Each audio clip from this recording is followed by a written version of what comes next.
चरक सूत्र 1 अध्याय दीर्घजीवित्यम। दोस्तों बढ़ते हैं आगे इसके पार्ट 2 की तरफ। तो इसमें वात पित्त कफ तीनों दोषों के जो गुण बताए हैं सभी आचार्यों ने वो हैं 7। और जो सादे रोग का चिकित्सा सूत्र बताया है वह है देश मात्रा काल के विपरीत गुण वाली औषध का प्रयोग करना। इसके आगे बताते हैं रस के लक्षण। रासना का अर्थ होता है रस, और रस का जो आधार द्रव्य है जिसको निवृत्ति द्रव्य भी बोलते हैं वो है जल और पृथ्वी। लेकिन विशेष ज्ञान में कारण होते हैं आकाश, वायु और अग्नि। रस का विशेष ज्ञान यानी कि जैसे रस जो है वो कटु है या मधुर है, ये विशेष ज्ञान के लिए 3 द्रव्य बताए गए हैं, आकाश, वायु और अग्नि। इसके बाद है रस की योनि। ये रस की योनि है जल, विष की योनि भी है जल। रस के भेद है 6, लेकिन ये 6 वेद जो चरक ने बताए वही वाग्भट ने बताए हैं, बट सीक्वेंस में थोड़ा फ़र्क है। चरक ने बताया है मधुर, अम्ल, लवण, कटु, तिक्त, कषाय, और वाग्भट ने बताया है मधुर, अम्ल, लवण। स्टार्टिंग के 3 सेम है, लास्ट में है तिक्त, उष्ण, कषाय। उष्ण यानी कि कटु, ठीक है। चरक ने कटु, तिक्त, कषाय एंड वाग्भट ने और भाव प्रकाश ने तिक्त, उष्ण, कषाय। हारित ने लवण के स्थान पे बताया है क्षार। रस के भेद होते हैं 6, और महारस, उपरस, साधारण रस, इनके भेद होते हैं 8, जो कि रस शास्त्र में बताए गए हैं। हारित ने 2 रसों को लेकर एक्शन बताया है, जैसे कि चरक ने बताया है मधुर, अम्ल, लवण वात को पैसिफाई करता है, कटु, तिक्त, कषाय कफ शामक है, मधुर, तिक्त, कषाय पित्त शामक है। ऐसे ही ये 3 रसों का पेयर करके चरकाचार्य ने बताया, लेकिन हारित ने 2 रसों का एक्शन बताया है।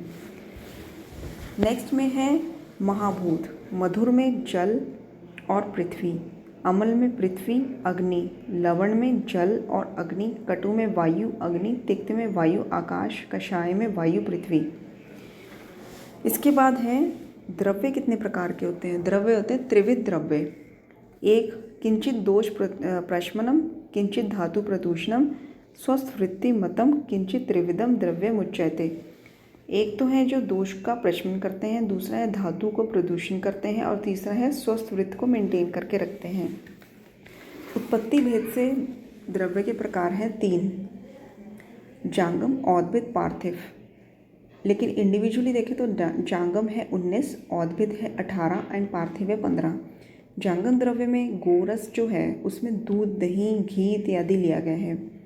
एंड मतलब कि गोरस में जो मिल्क है वो एनिमल मिल्क बताया है आचार्य ने।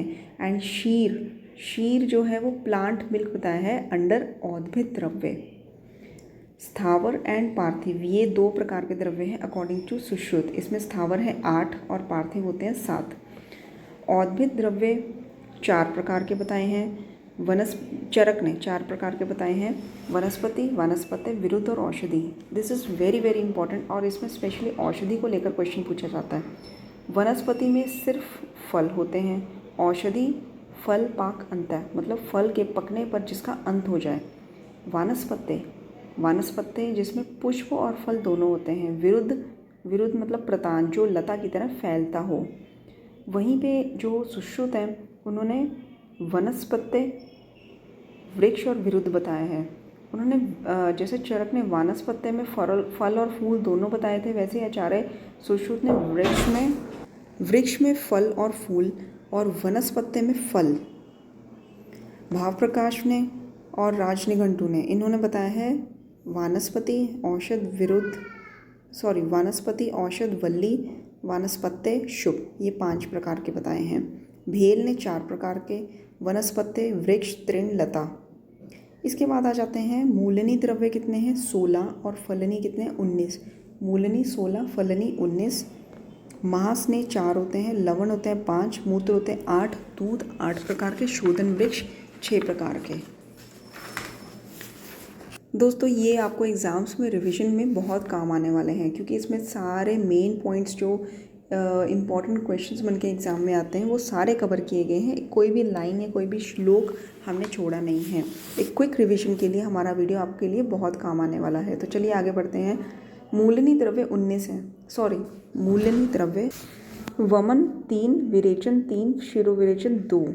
मूलनी के अंडर आते हैं वमन, विरेचन, शिरोविरेचन। वमन होते हैं 3, क्षणपुष्पी, बिंबी, हेमवती। शिरोविरेचन होते हैं 2, श्वेता, ज्योतिष्मती एंड विरेचन होते हैं 11।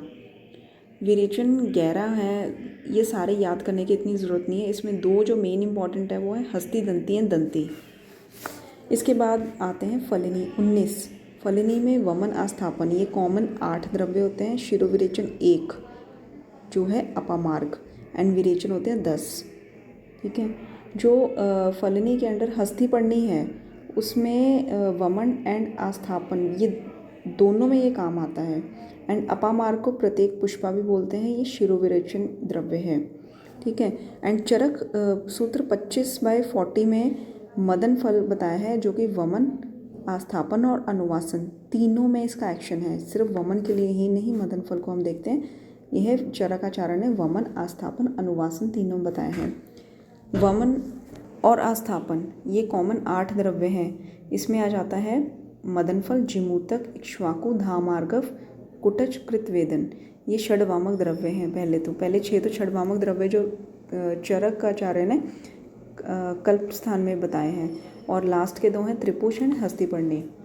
10 विरेचनार्थ द्रव्य, अंतःकोटर, कंपीलक, प्रत्येक पुष्पा, शंखिनी, अभ्या त्रिफला में से अभ्या आता है। ठीक है, वैसे त्रिफला में हरड़, विहेड़ा, आंवला है, बट यहाँ पे विरेचनार्थ द्रव्य में अभ्या ही आता है, हरड़ विहेड़ा नहीं आता। ये चीज़ इम्पॉर्टेंट है। आनूप कलितक, स्थलज कलितक, उदकीर्य, अधकीर्य करंज, विडंग, अमलदास। उसके बाद एक वर्ड दिया है नस्त प्रच्छर्दन। नस्त प्रच्छर्दन मतलब कि नाक से छर्दन, इसका मतलब होता है शिरोविरेचन। 5 लवण है, सौवर्चल, सैंधव,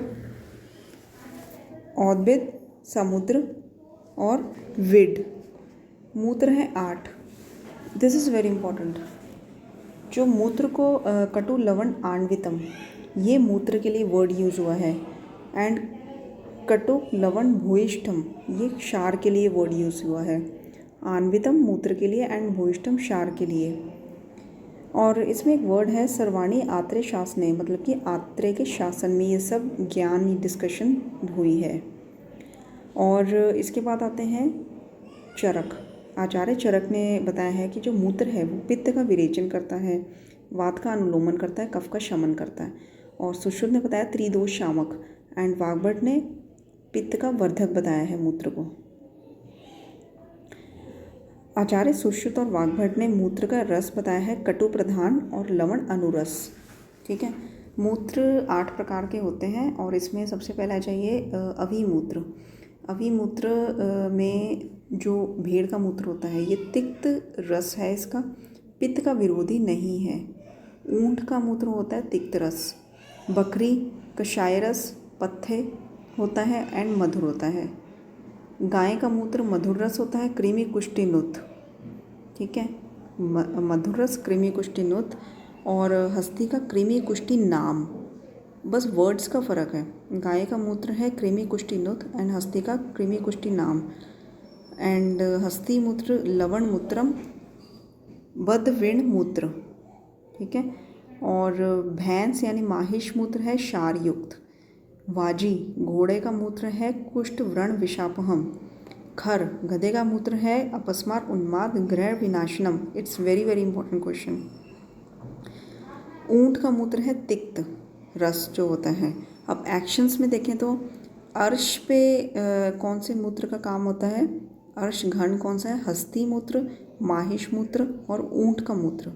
एंड श्वासकाश में ऊंट का मूत्र काम आता है।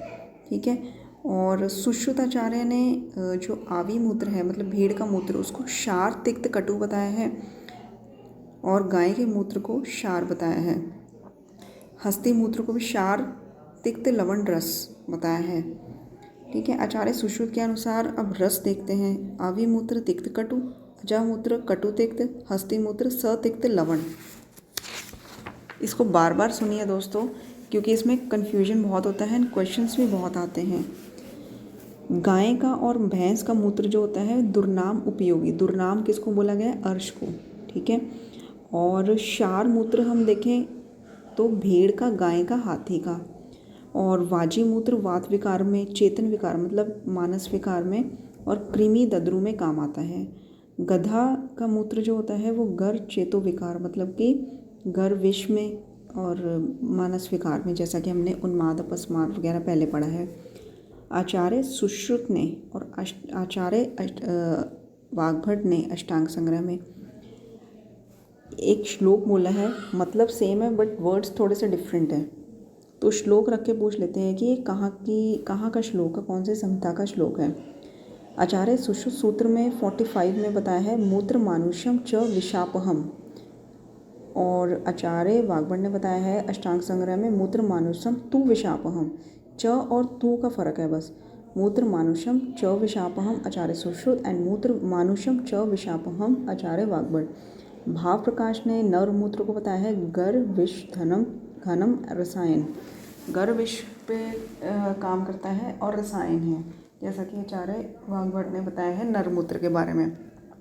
तो दोस्तों आज के लिए इतना ही। आई होप ये एपिसोड आपके लिए काफ़ी यूज़फुल रहेगा एंड आपके कॉम्पिटिटिव एग्ज़ाम्स की प्रिपरेशन के लिए भी काफ़ी काम आएगा। चैनल को सब्सक्राइब करना मत भूलिए, क्योंकि बहुत जल्द हम इसका 3rd पार्ट भी रिलीज़ कर देंगे। Thank you so much.